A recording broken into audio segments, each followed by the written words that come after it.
this is Marty Matulis. I play Vane on The Mandalorian, and you're watching the First Antenna Network.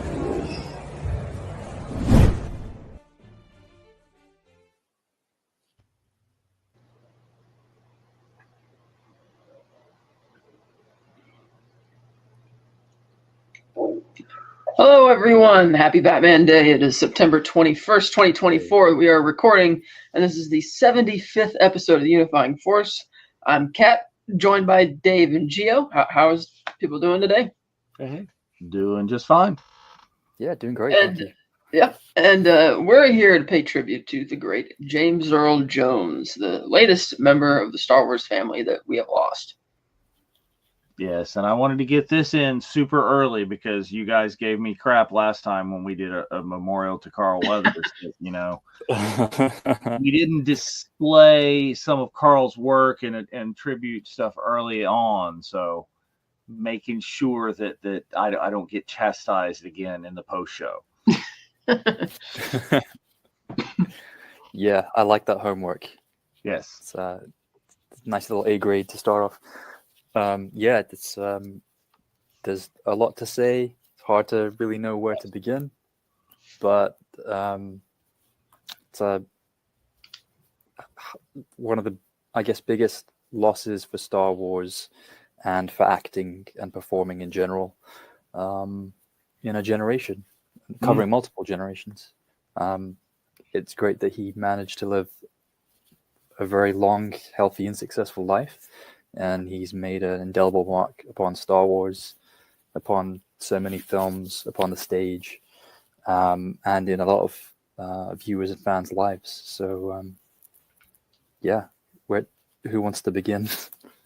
I mean, I'll say a little preface is like, this one hurt. I mean, this did not hurt with the same shock that Carrie's death did a few years ago, because, Carrie was a much younger person at the time. And, he was 93 years old. He was an iconic. He's been everywhere. But it's just, I can't believe that the voice of Darth Vader and Mufasa and so many other things is just gone at this point.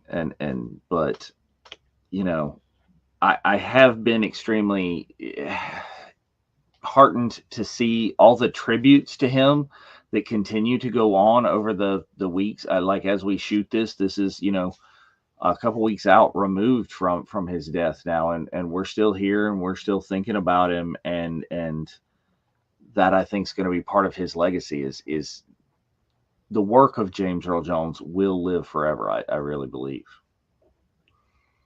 Yeah. Yeah, absolutely. He's got a body of work that'll stand the test of time. And I think we're really lucky to have been at a time where we can kind of live in his era and enjoy his acting and his vocal performances for decades, really. And beyond the lifespan of some of us and a lot of people who grow up, seeing his films, hearing his voice, maybe on adverts or announcements, on the news, famously CNN. Yes. So it's it's a difficult one. Yeah, I mean, do the math on that. IMDb lists his first credited work as 1966 and his last in 2022. False. He was in Doctor Strangelove in 1964. Aha. Well. Yeah. Yes, he played Lieutenant Lothar Zog. So here's the weirdness then there, that IMDb puts that at the bottom, but you're right. Dr. Strangelove is, and other work from 1964 is above that. So I'm not entirely. Oh, okay. IMDb lists those later because he appeared in episodes in 66, but the show, they were soap operas, Guiding Light and As the World Turns, and the show's dates preceded that. They started in 52, where he came in 66. So that is, a little bit. So yes, 64 is Strangelove. He appeared in, is this a TV series called Monitor as the Prince of Morocco in 1962. So let's say that. Probably So TV. 1962 to 2022. And the body of work is just pages. It's pages. Oh yeah, 60 years worth of material there to mine. Yeah, and I think his stage debut, at least his Broadway debut, was 1957. A production of Sunrise at Campobello. And I think he actually earned his first nomination for a big award, so his first Tony nomination for that, which is actually crazy because as a debut to have something that's that acclaimed and recognized, especially at a time in, let's just put that into context, 1957, this is pre-civil rights movement and civil rights act. So for a character of color, an African-American actor, to do that, it just speaks to his level of performance and the charisma and charm that he had on stage as well as on screen. Oh yeah, and a fabulous stage actor, probably arguably as good as or better or should be better known or accomplished as a stage actor. He won, did he not get he was Oscar nominated, I believe, at least, for The Great White Hope, which he originated that role on the stage before the movie version in 1970. So yeah, he'd been doing this, and I think he's one of the 20 some odd people, I think, who have won like an Oscar, a Tony, a Grammy, And an Emmy. What's that? And an Emmy. Yeah. Did you get one? Yes, Yeah. and an Emmy. Yeah, all of those things. He's got the EGOT. Yes. Emmy, Grammy, Oscar, Tony. Yeah. And in some He cases, also multiple. got a Screen Actors Guild Lifetime Achievement Award and an Academy Honorary Award because I don't think he won one in his career. Yeah, I think that's the asterisk on his EGOT is his Oscars are honorary or lifetime or achievement awards, not ones that were within competition. So, but still, there's like it still counts. There's like 20 some odd people in the world or something who accomplished that feat. But so all right, let's get it out of the way and let's talk about, we've mentioned some of the things. Let's talk about his work as Vader. What we're here on this channel is what I'm sure all of us know him best as, and we'll get into some of the other things later. See there, right there, it's always lurking right into the frame. So talk about James Earl Jones's Vader, Gio. So I think from the moment you see Vader step in Star Wars Episode 4, there's I just remember thinking, oh, this is kind of spine tingling, seeing this kind of black specter appear in the corridor and the way he kind of walks around. And then as soon as you hear the voice, that kind of bass booming, authoritative, singular performance, just the first words he speaks, I remember just getting goosebumps thinking, wow, this is you don't want to be messing with this guy. And I think it's actually really interesting looking through the original trilogy how he's quite loud and abrasive as Vader to begin with, and Rogue One did a great job of showing us why he was particularly peed off at that moment. But I think the power of his voice was even felt when, in quieter moments, when he's not being theatrical and he's just imparting his own kind of stamp and character on more nuanced and subtle dialogue. And that's why, to me, for Star Wars, it's his moments with Luke. I think in Return of the Jedi, and talking about the you don't know the power of the dark side, that he must obey his master, and also kind of reaching out to Luke at any point, whether it's when they're side by side in Jedi, or when they're across the stars from a Star Destroyer to a ship at the end of The Empire Strikes Back.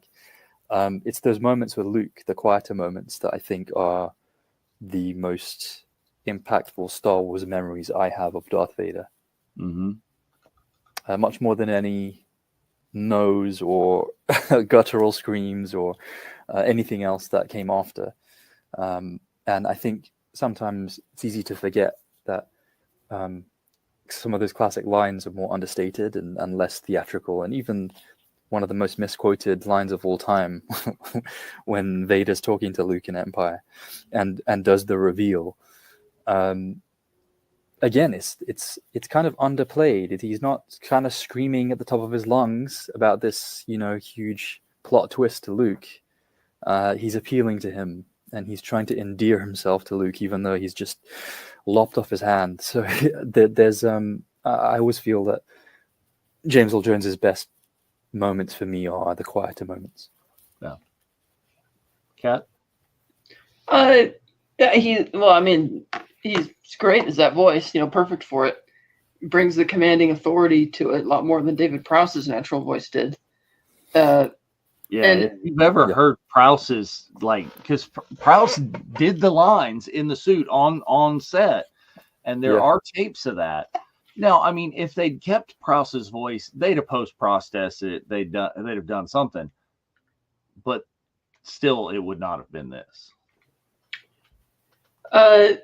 Yeah, so he's, it's a really great voice. What else do you want me to say? He was really great as Darth Vader.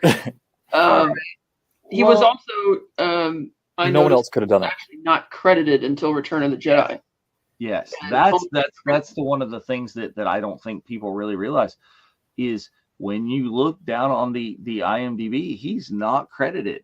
They were not intending on saying anything about this. There he is. Is he just? I also think if they didn't have this costume, they could have put him in any Imperial outfit, and he'd still pull off the same level of intimidation as Darth Vader, because he's that good. Unfortunately, you don't get to see that, because you can tell that even when you're watching it, that there's somebody else in the suit versus. In terms of whether the voice matches at times, but it's he would have brought a lot of gravitas if they'd given him a role. I thought it would have been nice if they gave him a walk-on role outside of the mask or something, even if he didn't have to say anything to kind of see him there. Yeah, but you'd have had to do it the opposite way, because he couldn't have opened his mouth. You had to give him some other person's voice. Well, I just said he doesn't have to say anything to be a walk-on role. Yeah, because other than that, it's we're going to go. having just recently revisited Conan the Barbarian from 1982, just to appreciate James Earl Jones, just as a little side note, I could totally imagine him being one of those Rancor owners at the background of Jabba's palace. Just with the he's also the last of the 4 original Darth Vader actors, or was the last amongst them. The others, of course, being Bob Anderson, David Prowse, and Sebastian Shaw. Yeah, and he got the one. They can't replace him as much as they try. But he brings all the gravitas to that role, and I'm not sure. George, in the documentaries, he just mentions that he got a call one day, and I don't know if that was a thing because we know that George brought in he didn't say who it was. It was probably Mel Blanc when he wanted to get a voice for 3PO, and he told him that, Daniels is perfect for the voice because he is that character. But I don't know if he thought of anybody else before casting Vader. That's never really been discussed. So I guess he just kind of is oh yeah, it's got to be him. Right. I don't know. I don't know. I don't know that I've ever heard a story about where George would have seen him before, or if George ever revealed where he had seen or heard. There might be something about it in the Rinsler book that I got down there, but I can't remember any unique thing jumping out as to how he got that role. Like even James says that when George approached him, he wanted like this deeper, darker type of role because he had that great baritone voice that just brings it automatically. Yeah, for sure. He certainly I like what both of you said is it's the greatest voice. It was the perfect for it. Some of his smaller lines, the no, I am your father. It's not the screaming. It's a statement right there. It's not the misquoted thing that everybody does. Who does it louder? It's Luke. I am I am your father, and the intonation on that. But the other things too is impressive, most impressive. All of these things. Well, there was even that segment from the Letterman show where they had James Earl Jones saying random things to make it seem more dark and intimidating, and you can tell he's over delivering the line for that express purpose. Because yes, when you hear his regular talking voice, it is the same, but he doesn't put the the extra bit into it like he does when he's playing Vader. But that's I think it's kind of like not as overacting, but there's definitely the more pause and put it in there like Shatnerisms. You know what I'm saying? is he doesn't have the Shatner with a pause that's in the wrong place. But thank God. But he does have that, and he gets the timing, and whether that's someone told him to do that or he just does that, I'm giving him the credit for it anyway. I do love the story that he told her when people come up to him and would misquote the line, he would pretend to force choke him as punishment for not saying the right line. Yes, I love that when he says that one. That is just absolutely perfect. When Star Wars was out in 1977, did George? I'm trying to think of a way that I feel this is an out of left field thing that George Lucas might have come across his voice before. Yes. He was the first. Oh, right nice. there. A lot of Star Wars fans come up to me and ask me to say, Luke, I am your father. And I remind them the quote is actually, no, I am your father. And then I use the Force to choke them with an inch of their life while they weep and beg for forgiveness. I love my fans. That's a great one. It is great. Did he ever do the big convention stuff? Because I'm not really starstruck, but he's someone that I would have loved to have seen. I don't think so. I never heard that he was ever at any of those panels or at any of the signings. Because let's see, what was his last credited stuff? I think was pretty much. Well, the voice work on The Lion King. From last credited things, voice work would have been Obi-Wan Kenobi show. No, he didn't do those.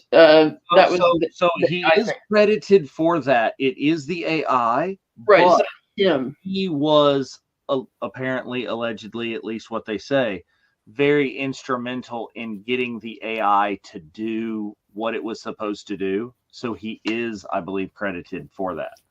His last live action, I think, was the sequel to Coming to America. Yes, it is. That was 2022 or 21, I think. 21. 21. Yeah. And then the last time he voiced Vader without any AI or anything like that was Rogue One in 2016. Or didn't he do Skywalker? The Rise of Skywalker. He has that one. Reminded him Rise of Skywalker. He's got that one line. I've been every voice you've ever heard, and then he says "inside your head" to Kylo Ren just before he confronts the Emperor. Yeah, so it's like 4 words, but all sorts of big ones. Like I said, is it's this and this and this, and you forget is. I'll roll back to the top of the IMDb. Is they credit him for Obi-Wan Kenobi series, Coming to America, Rise of Skywalker in 2019. The live action CGI Lion King from 2019 as well. Then Are they using his voice AI wise for the new Lion King prequel thing? So it is not listed in the IMDb that there is another actor that is credited as Mufasa for the Lion King prequel, I guess is what it is. So there's another actor that's listed for that. I would assume that they're doing kind of what they are doing for Transformers 1 is, since this is a prequel, they're getting another actor to be his younger voice. Since Optimus Prime is Hemsworth, not Peter Cullen in Transformers 1. Which it's the same thing when they recast all the voices for the Mario movie. And it's like, why? Yeah. Like, I don't understand that logic when it comes to animated. It's like kids are going to like it and fans are going to like it regardless. Like, the older fans prefer you have the original voice. The kids would want it to be the original voice. Nobody cares if there's celebrity power behind it. Yeah. I really hate that habit that big animation studios and films tend to do. Get the celebrity voiceover. No, there's like thousands of great voiceover actors and performers. Right. Let them have their flowers. Yeah, I question whether or not hearing, Hemsworth as Optimus Prime, whatever his name was before he was Optimus Prime, is just going to take you out of it. It's like, wait, that's no. Yeah, it could be a bit distracting. I think it's just really awesome how Luke Skywalker and Darth Vader have two of the best and most impressionable voices ever. That they are two of the best voice actors of all time. Mark Hamill, James Earl Jones. Oh yeah. For that to happen when there's like a generational difference and like a hero-villain difference is, I think, awesome, because you could say that James Earl Jones's other most popular role is Mufasa, who's a noble hero, and for Mark Hamill it's the inverse as well. The most psychotic supervillain of all time is his alter ego, is the Joker. It really it's an interesting kind of dichotomy. Yeah, and that's the beauty of like the voice acting and stuff like that, is how you can switch that up, is because James Earl Jones, I can't. Well, Conan, I guess he was the villain in Conan, right? Yeah.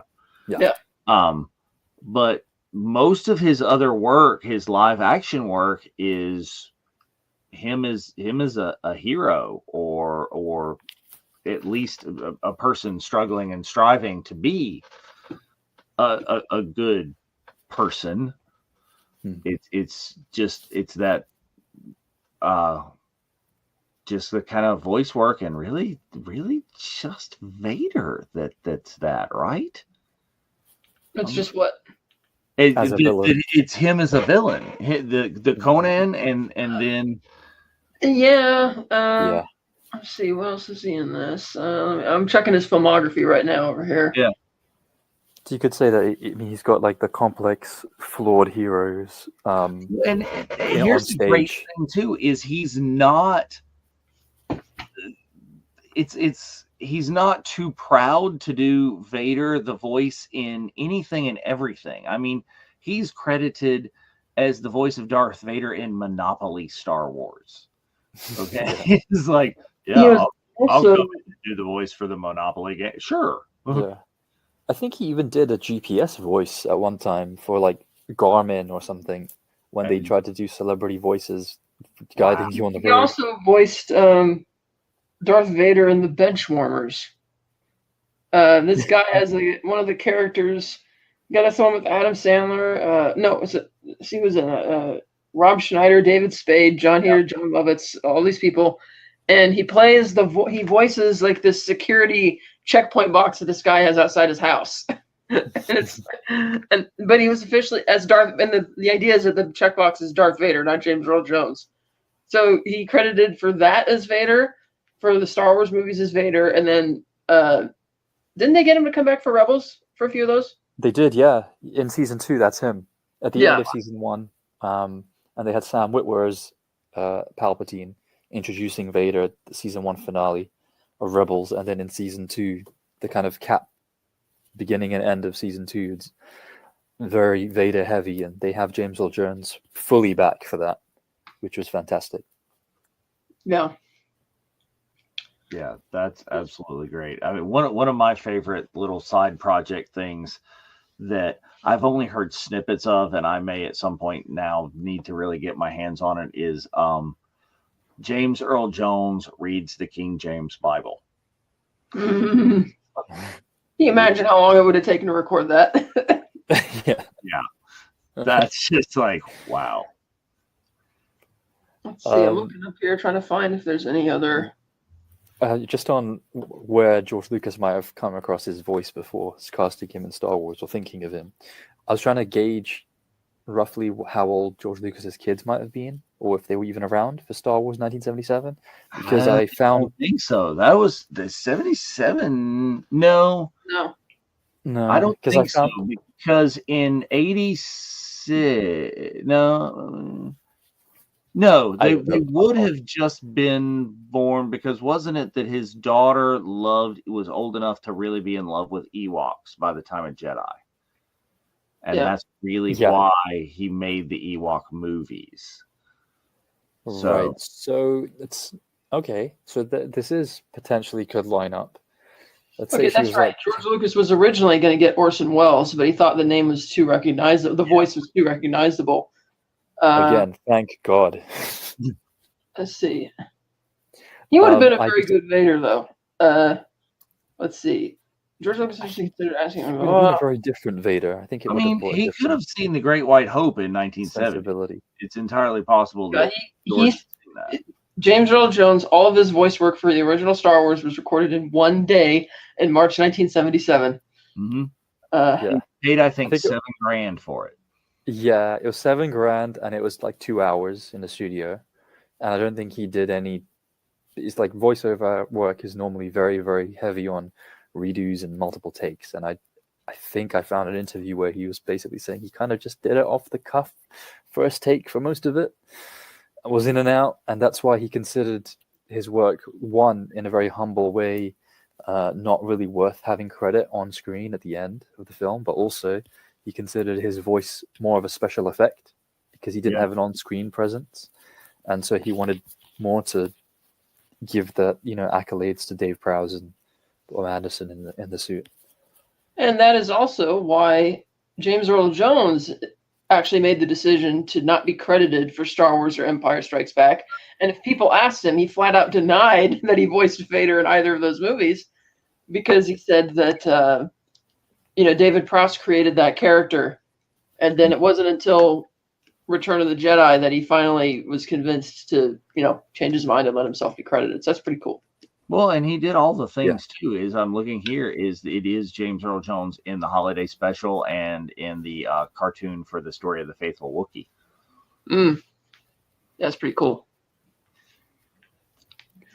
So he was actually also it's a link I found quite recently. I just shared it with you guys. I don't know if we have the ability to play the audio.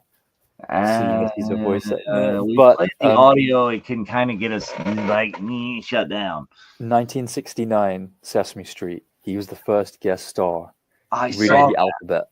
Yes. So that's why I asked about the age of George Lucas's children, because it kind of could almost fit, maybe. Mm-hmm. Well, and that's an accomplishment in itself. I did not imagine that there was ever a time or a thing where Sesame Street didn't have, special celebrity guests and people on, but to know that he was the first, that's a cool one right there. I've seen the pictures of like him and Big Bird, and I imagine at some point there were like crossover and people that he knew from Sesame Street that were probably working on Jedi. Yeah. So Frank Oz. Yeah. is I'm betting at some of the points that it's like, oh, we're back with the. Yeah, puppeteers and And those kind I've of- wondered if I don't know if like by the time he's doing Empire, did he know Billy D from the stage? Is Billy D. Williams did just everything anywhere on stage before his movie career took off with Star Wars and other things. This is crazy. I decided to cheat and Googled James Earl Jones villain roles. Yeah. And the only ones that came up with were Darth Vader and Thulsa Doom. See, I told Yeah. you. Yeah, He's that's he's the exactly good guy what Dave in was saying. everything Yeah. else. And Yeah. whereas Mark Hamill starts as the good guy here and then goes to be the villain, it's completely Yeah, it's the crossover, the moral crossover, the heroic crossover. Yeah, that's quite a pattern for the two of them to have. yeah. I think All also right. you come across. Oh, sorry. Mm. I was just going to say, like the stories about him not wanting credit and the way he interacted with fans and the way in which it seems everyone always thought of him very fondly and had nothing but praise and warmth to say about him. He obviously had a very particular affect that endeared people to him, even beyond his performances, and that comes out in the tributes constantly. Well, and I think in some ways, the character of himself that he played as himself on The Big Bang Theory, it kind of strikes a chord as to how he was at least some of the time. You know, is people come up to him and it's like, "Aren't you?" Yes, I am your father. That sort of thing Yeah. that he could just do that on the street or whatever. You know, I think just a little bit of a stretch to get to where you're playing Ding Dong Ditch against Carrie Fisher with James Earl Jones in the flesh, but maybe it could have maybe not been a reach. Yeah. I think one of the most extraordinary things, and it's probably very well known now, and you kind of hear similar stories a lot with actors, in that when they have some difficulty early on in their childhood, it kind of creates this resilience or strength that allows them to flourish later. Mm-hmm. And with James Earl Jones, we have that because famously he had a speech impediment, and he was a stutterer when he was, just forming his early words, and he was a late developer in terms of, I think, only speaking when he was 4 years old. He came across with this difficulty with his speech, and then he was selectively mute effectively for 10 years until he was 14 years old. I think the interview that I saw, he was in the 9th grade, and he just had an English teacher that really encouraged him and was saying, Jim, you're writing poetry, but I want to hear your voice when you're writing in your voice. And that was the encouragement he needed to then really just take his time and find his moment, center himself, and then start speaking as he wanted to. And again, thank God he did, because Indeed. What a voice to give everyone and to share with us. He also lent his voice as Vader to Star Tours The Adventures Continue in 2011. Yeah. Anything and everything is not too proud to do that, or to have some other person do a voice match or whatever in almost anything. It's James Earl Jones. And I think that's a good credit, because that's a similar kind of credit that Anthony Daniels has as well, is he'll do C-3PO for anything. It's there. I'll show up. If you ask, it's good. It's that continuing through line. It's James Earl Jones and it's Anthony Daniels that do all the Star Wars things. But all the other things too is James Earl Jones, iconic. He's Vader, great, but he's iconic. It's so many other things. So I'm in the theater and I'm watching a movie that you're not expecting anything at all to be, oh, it's not Star Wars, I'm not there. and I'm watching a movie with a good friend of mine in, I don't know, that's what year was that? It's like 1992 ish, maybe.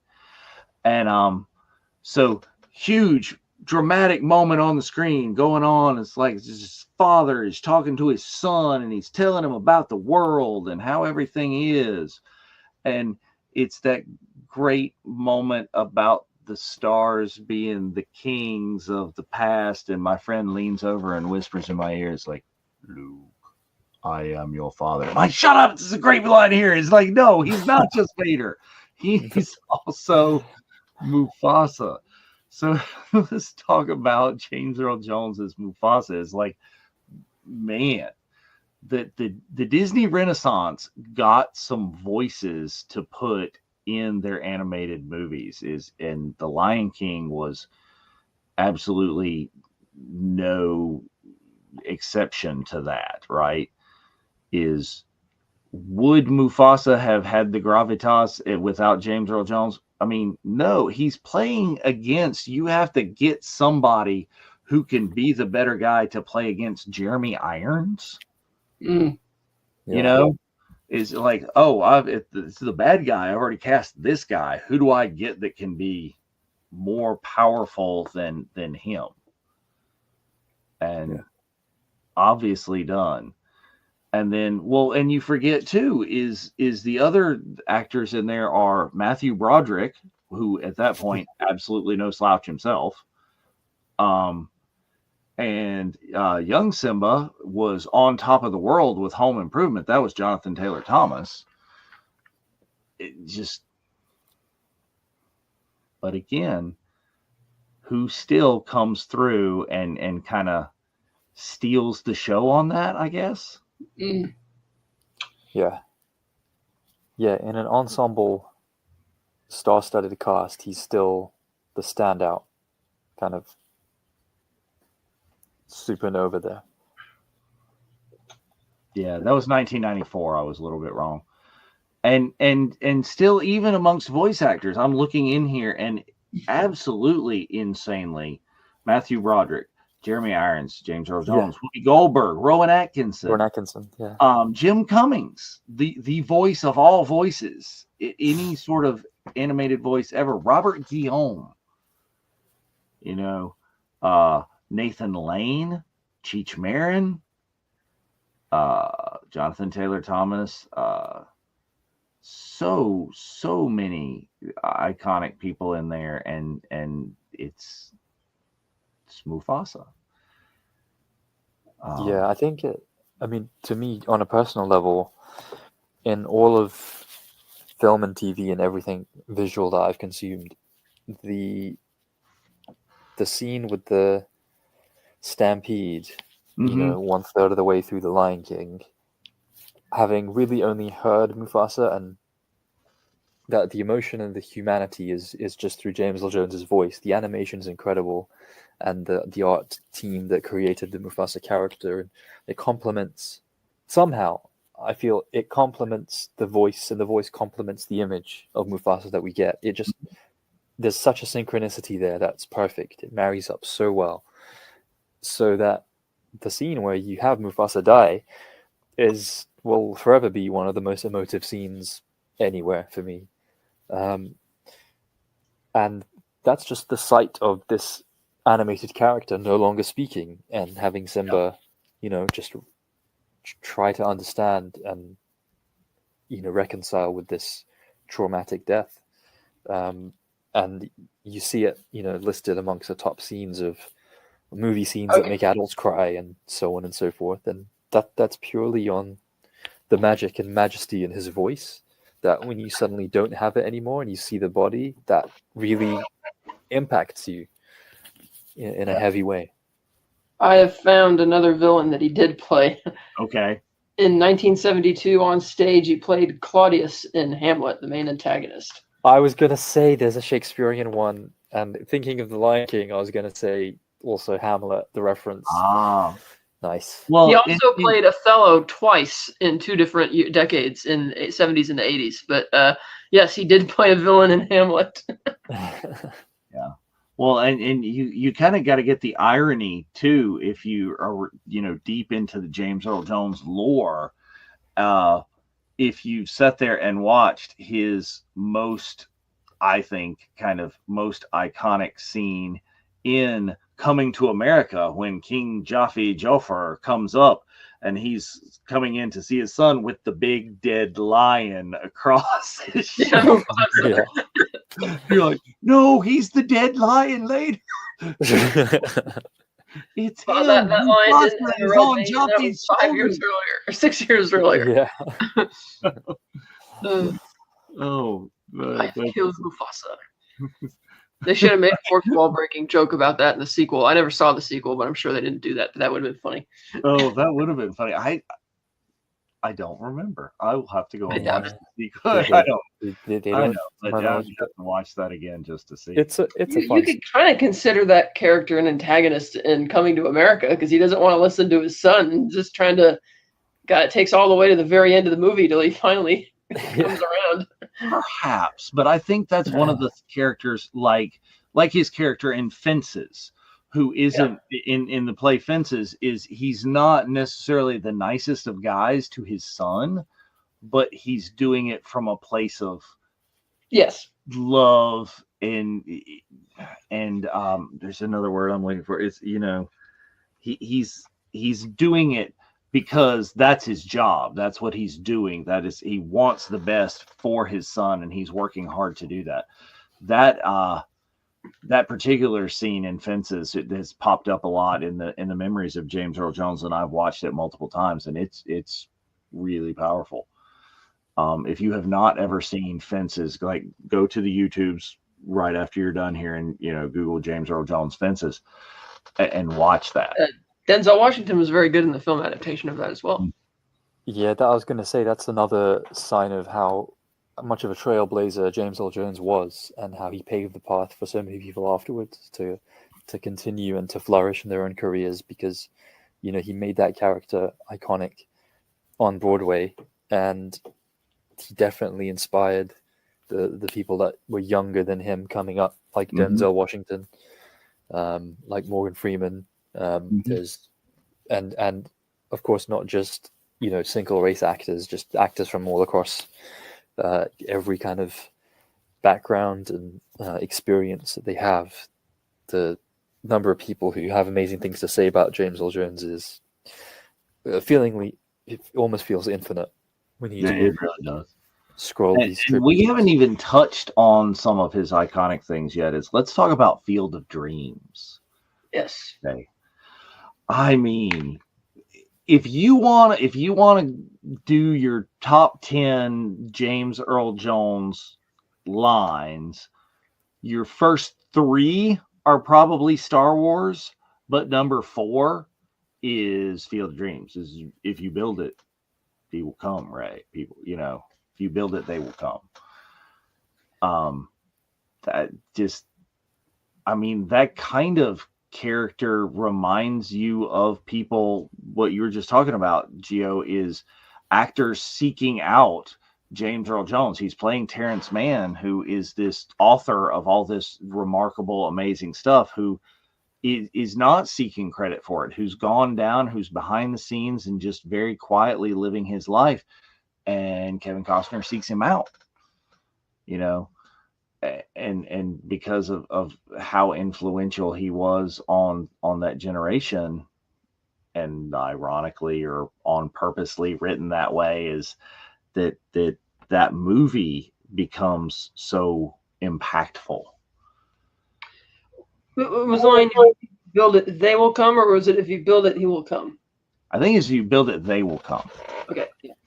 I'm reasonably sure that it's that, but again, maybe that's one of those misquoted lines that he did it. That's it. I'm remembering it as a he, if I'm being honest, but yeah, I think that's what I'm reading here on a post, but I'm not sure. I actually haven't seen this movie. It's on the pile. So I think possibly it may be both, because just from remembering the movie, they're talking about build it, they will come, and all the people come to watch the imaginary baseball game, the baseball game that's not happening. All the people will come. Mhm. But what, Kevin Costner's character, Ray, really needs is his deceased father to come to. That's it. Yeah, the line, it says, Yeah. if you build it, he will come. You're right, because he's referring to the father. Yeah, but the other one is, I think it's you build it, they will come as well, because they're like, people will come, Ray. People will, and there's that whole speech about how they'll just turn off the interstate and they'll come down this dirt road and they'll turn into the corner and they'll They'll turn up to your driveway. They'll turn up your driveway without even really knowing why, and that there's that whole long speech that's just dripping with honey from this. Is just Yeah. They'll arrive at your door as innocent as children, Yes. longing for the past. Yeah, that absolute whole thing is I think that's right up there. I might have exaggerated more, as it might, your top two might be Star Wars and number three, or Star Wars Field of Dreams, and he's just there. And then you get a couple down, you probably have a few more Star Wars thrown in there, and then your Mufasa, and I'm not of the generation that knows The Great White Hope as well, or that knows Fences as well, as there may be some of those lines from there that would hit that as well. But a lot of things we talk about on here, it's generational, what you feel and what you believe. It's like your love for Star Wars. Are you an OT person? Are you a prequels person? Are you, heaven forbid, the people, as you know how some of us feel, are you a sequel person? Where did you come to Star Wars? Or a Rebels. Oh yeah, if you came into the animation Clone Wars. He also played the role of Admiral James Greer in 3 of the Jack Ryan films. I talked about that on our the virtual Cantina watch along. Yes, those films being The Hunt for Red October in 1990, Patriot Games in 92, and Clear and Present Danger in 94. Absolutely. I mean, they felt the need to recast Jack Ryan, as you had to get a different lead there. But no, Admiral Greer remains the same. You need that James Earl Jones goodness. Yeah, that's the one thing I would change from the first one. I think I like Harrison Ford as Jack Ryan. I thought he was good. Mm-hmm. But he's better than Alec Baldwin. That was just me. I think it was the point of that you needed more of a young man in that role to make it believable. I don't know. Right, for that role, yeah, for the first one. It's funny looking at both his other, iconic roles for Mufasa and Vader, how they're both juxtaposing the same authoritative presence. Mm. That one is evil, and the other is super kind and generous and embodying all things selfless and good. As fathers as well. Yeah, father, and that whole theme, I thought, that whole dichotomy, I thought was really neat. Because The Lion King, I would say, is probably the best film of the Disney Renaissance, at least for me. Mm. And that has also stood the test of time, 30th anniversary this year. Yeah, so that was like, it's funny, as a kid, you hear Darth Vader. A lot of kids first introduced to James Earl Jones through Darth Vader, and it's like, oh, this terrifying thing, and then you hear that same voice, but you don't, Right. you're not like afraid of it. It's just like you're compelled to listen to what he has to say. Like, I'm a Yeah, he definitely has a shut up and listen voice. is your son.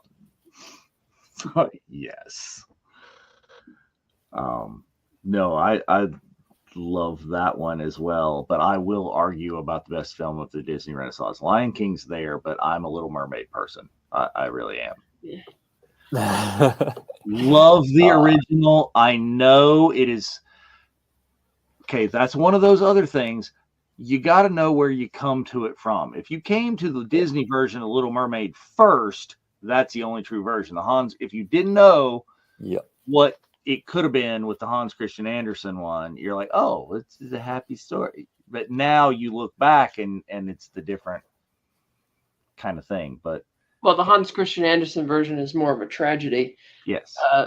And I did watch a live action Polish version of that set in the modern era called The Lure from 2015. I recommend it. It's very good. But yes, so I just thought that was kind of interesting how Jones could, two iconic characters, both of the same lot of parallels and authoritative presences. But I'm looking at the other movies he was in. It's like, yeah, he was in a lot of stuff, a lot of TV, but not a ton of big mainstream roles as I would have thought he would have been in. Sort of like Billy D. Williams. I thought after playing Lando with such charisma and everything, he would have had a huge career after that. And then he kind of did a lot of TV and stuff. Well, yeah, it looks like he would just take whatever he would take. He's got, 2 episodes of LA Law, an episode of Teach 109, which is a TV movie.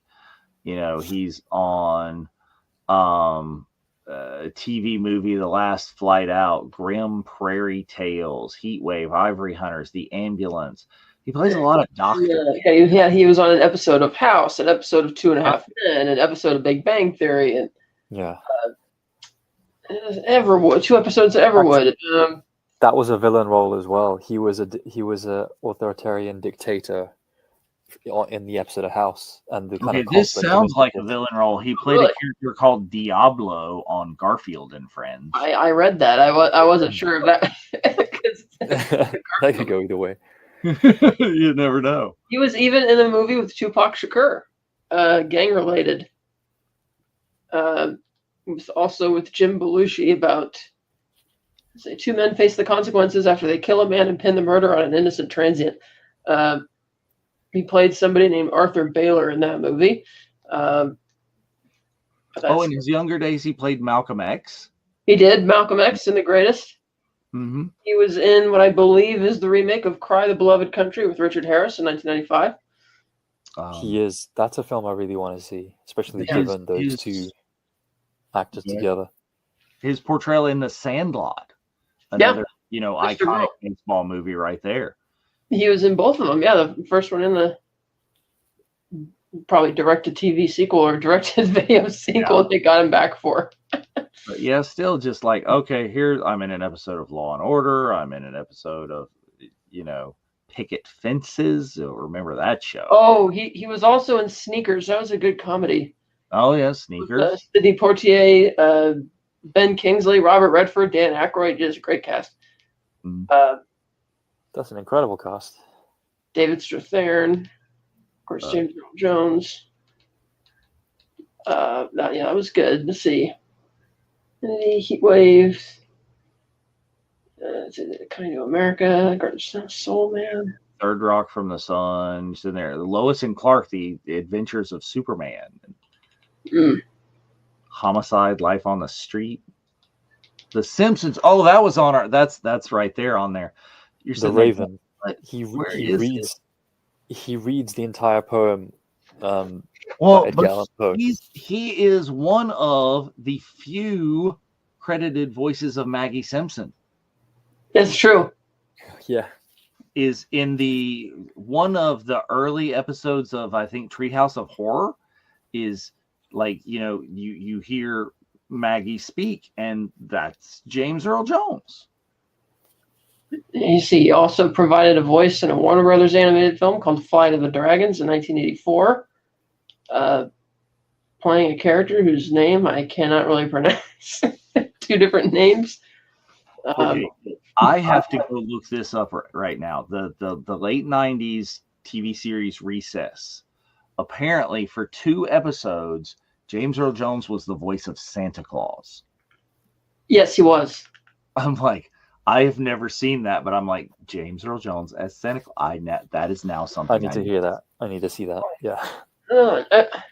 So, okay, that kind of brings us up into a thing. James Earl Jones sold the license to his voice, or gave the license to his voice. I think the details are extraordinarily muddy for that. But so we know that Lucasfilm, Disney, whoever has the rights to use AI to create the voice of Darth Vader from previous things. And we're talking about all this humongous body of work. Could they, should they, would they, do they have the rights to AI James Earl Jones for whatever the hell they want? Could they make him Santa Claus again? His voice, they have the rights to, because he sold them his voice, and they use the AI and stuff to recreate his voice, kind of like they did that with Alec Guinness for the one-line Rey in Force Awakens. They took pieces of what he was saying and stitched it together or whatever. But Jones sold it for, I don't know how much they paid him for it. They must have paid him a lot because he's like, you can have my voice, you can't contest it. And now that he's dead, you don't have any copyright to yourself after you've passed it. That was a copyright law from the 70s. But since he sold it to them saying you can use it in perpetuity, I guess there must be some other type of copyright around that because he had to sell it rather than. Well, that could have also been because obviously when he sold it, he didn't know he was going to die within a few years, but he sold his voice so that way they could use it as long as they wanted, didn't have to call him up anymore because he was basically retiring. The question is there some level of specific that limits the performance to him as Darth Vader? Or could they use, him to narrate the new Disney whatever that's non-Lion King or non-Star Wars? That would have to be stipulated in the contract, but like I know that they didn't do AI voice to get Tarkin's voice for Rogue One. I think they got somebody who imitated it and tried to layer it or something like that. At least I don't think they dove through his other performances. They might have. Well, because a lot of people talk about how you can't exactly put your finger on it, but the CGI Luke in The Mandalorian is, disregard the visuals, that there's just something not right about the voice. That it can do it. It sounds like Luke. It sounds like Luke at that point in his life. It sounds like Mark Hamill at that point in his life. But is it a little flat? Is it not? Like you can hear something. Well, they did something digital to that to kind of de-age the voice as well to try and. Yeah, I think they did. Through a system to compare it to his voice from when he's younger and try and, do some weird thing that way. But I know that since he sold his voice to Lucasfilm, this is like 5 years ago now, they haven't used his voice for anything else. Yeah. Like not for documentaries, not for Star Wars featurettes or anything like that. When they could have used him as narrative, they didn't. So I take it's just for Darth Vader. And I assume he would have done that as well because his thinking wasn't like, hey, I'm just going to sell my voice so Disney can do whatever they want with it. It's like, no, he said he recognized that his voice was iconically Darth Vader. So here, you could have my voice as Darth Vader after I'm gone. So I think the terms of the contract in all likelihood would specify that. I have scoured the internet to look and see because, I don't know, they're doing that prequel project right now and they don't need him for the Mufasa movie.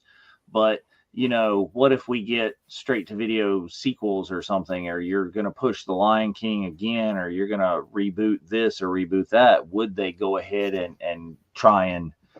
Well, again, that's going to depend on what he stipulated in the contract, and I'm fairly certain that he specified that it was for Darth Vader, because Star Wars is a forever franchise, number one, and number two, because Darth Vader has a helmet on, you could use that character in infinitum as much as you want. So, whereas Mufasa, I don't think that's something he would have been thinking about because they hadn't done anything else with that character. Well, they had, is at this point, at the point that he sold it, he had been Mufasa in The Lion King. He had been Mufasa in one or two straight-to-video sequels. He'd been Mufasa in the live-action CGI version of it. The 2019 I think travesty. he might have even, I don't know if he lent his voice at all to there was a TV show for The Lion King, but he had done that in a number of different things by that point as well. Yeah, but it's not a character he would probably have thought that they're going to keep using forever because, and again, that Disney being Disney, they would just never hire a narrator again if they had the right to use his voice forever for anything they wanted, because you could just, we'll just save money and just, have James do it, or have his, the AI thing do that. Let's see. The Lion King read aloud. like I said, As far as I saw, there was nothing beyond the Darth Vader likeness and kind of IP that he signed away to Disney overall. but then again, there was you see, the question comes up is, did he even have to do that? Because, they got permission to use Tarkin and redo that, and they, got, I think, permission from Billy about, CGIing Carrie, as Leia, but Carrie herself always joked in her act that like George owned the rights to her likeness. Well, he does. They don't need to get permission. They do that for the sake of, public, I guess, being, kosher with the public. But because once you die, you don't have any rights to nobody has any rights to your personage anymore. Yeah. Like anybody could, and granted that's written more as a celebrity thing, as average people, that's usually not like an issue. But the idea that somebody can claim a copyright on a dead person, like, how many movies or documentaries do you see over historical figures who've been dead forever? But I'm sure that there are some sort of ways that you can do that, because I would imagine the estate of Marilyn Monroe and the estate of Elvis, at least for a period of time, maybe not to this date, were still.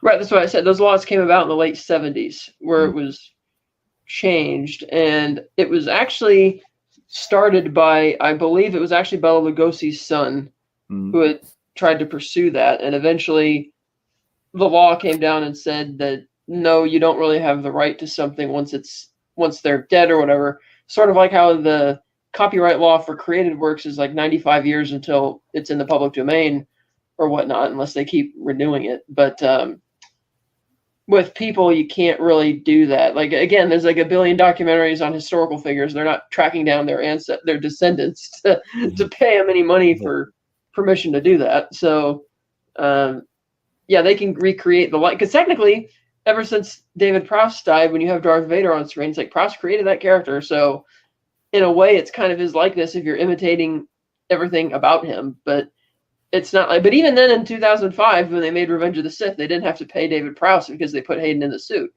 Even though it's technically the same likeness, because it's just the guy in the suit. But for Rogue One, you put Spencer Wilding in the suit and just trying to do that same affectation and the walk and the.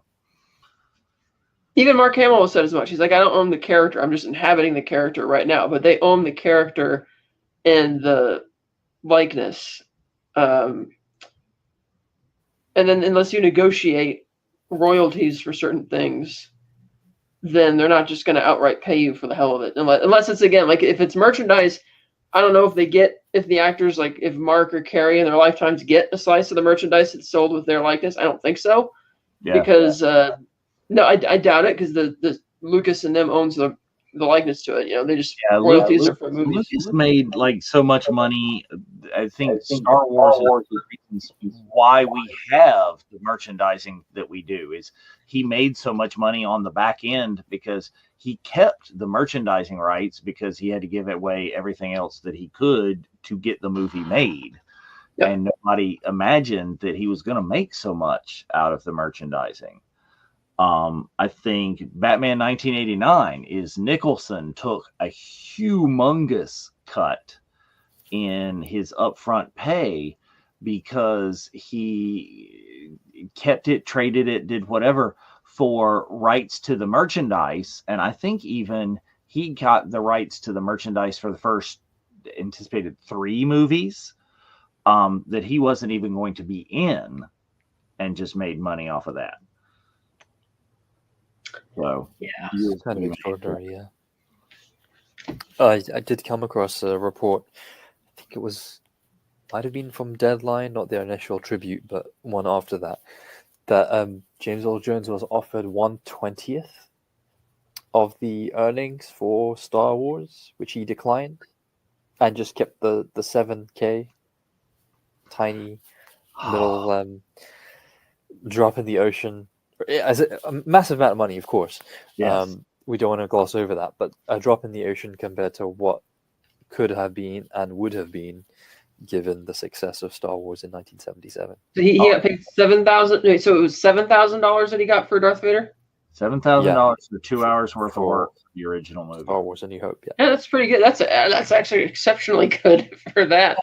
In '77, man, 1/20th of box office. That's a lot more.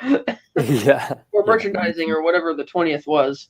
Yeah. I think it would have been the total, the kind of project amalgamation that George Lucas talked 20th Century Fox into giving him, and whichever characters or actors agreed afterwards.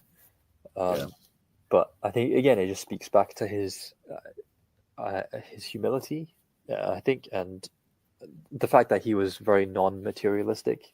Again, I'm having you repeated to say the 2 hours for 7,000 is gigantic.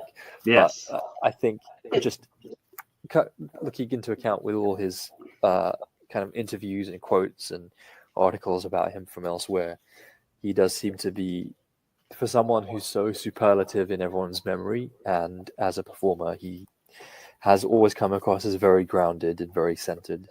And I think that's a huge part of why his cast and crew that worked with him loved doing so. Yeah. I think it's also because the reason he may have sold it is because in the event that there be any changes to the law in the future, you could still have it and not worry about it. Right. Is he, at that point, I would hope that at that point, James Earl Jones did not need the money that he was offered, whatever sum that would be. I would hope he had, had enough deals that. But if you're talking about leaving your legacy and you want it to remain your legacy, is he has allowed that is going to be his character forever. They're not going to go get the voice, have to find a voice match and allow the possibility of some other actor to make it their own. Is think about the legacy of Alec Guinness. Okay. Star Wars fans, and that have been around since the original trilogy, Star Wars fans, Obi-Wan Kenobi, you say, oh, it's Alec Guinness. But is it Alec Guinness or is it Ewan McGregor? Is Ewan McGregor has, in his own right, and to credit to him, he's done an amazing job and he's brought it, and he gives credit to Alec Guinness for his performance and what he's doing. Yeah. But, someone else has that share of the legacy of that character is from the Clone Wars and from Star Wars Rebel. You also have James, who is doing Ewan McGregor, and then as it gets older, he's doing Ewan McGregor, but transferring it to more of an Alec Guinness, and he's doing voice matches for kind of both. But that's two other people who have put their mark on that character, and Vader, you're not going to get that. Vader is James Earl Jones, at least the voice part of it. Going to be. Yeah. It's interesting you say that, because based off of how I felt watching The Phantom Menace the first time alone, I would never have thought Ewan McGregor, after that performance and in that film, would have been as much a part of Obi-Wan Kenobi as he is, and as you say. Yeah. Where right now in fairness, it feels 50-50.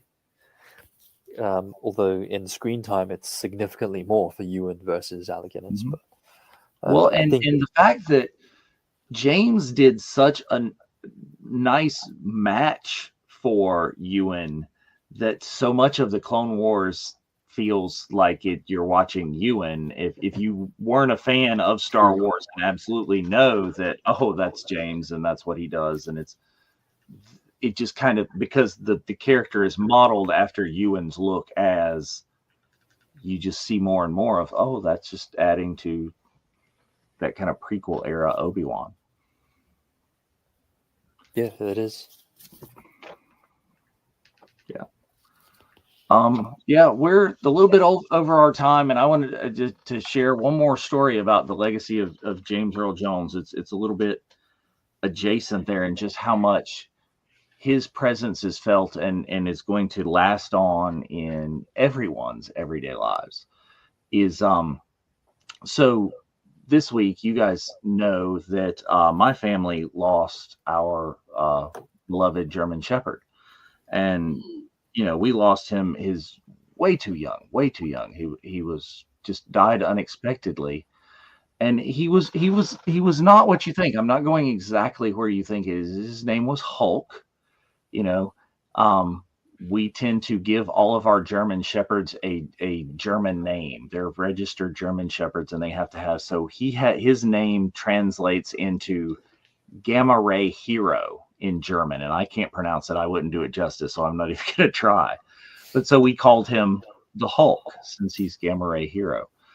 But his legacy lives on a little bit in that he fathered two completely unexpected litters of puppies, and his one of the ones that we are closely associated with, that lives just next door, that my cousins own, is he fathered a solid black German Shepherd that they chose to name Vader. They're not even Star Wars fans. Okay. That's to the level of where this comes, is how much that character is known. They're not fans. They see a solid black, really menacing looking dog. And where does your mind go? Darth Vader, of course, that being a good quality German name or German word for father. So, I'm just saying is when we miss James Earl Jones and I miss Hulk, I'm just going to go, Hulk was, of course, Vader's father. See where I went with that? That was a long way to go to get to that circle in there. But it's just the kind of things you're going to think about, and you're always going to remember from those roles of James Earl Jones. Yeah. And he is the voice that popularized the circle of life to many of us. It is. Thank you. That one I like there too. It is the circle of life, and that is what happens with our loved ones as they become the grass. Anyway, friends, people, everyone watching, thank you for watching yet another episode of the Unifying Force. We will be back and do it again in 2 weeks with another topic that we are unsure of yet. But if you want to watch, some more goodness of some of the things that we've talked about, is we've got the show is Rebels Revisited is going to be on the Monday night, and then Rebels Revisited is very fast approaching to become the Clone Wars Revisited, talking about the work of James as Obi-Wan Kenobi, and the effect that show has had on the Star Wars mythos, whatever, as well. But until the next time, may the Force be with you. May the Force be with you. May the Force be with you all. And with Hulk too, yeah.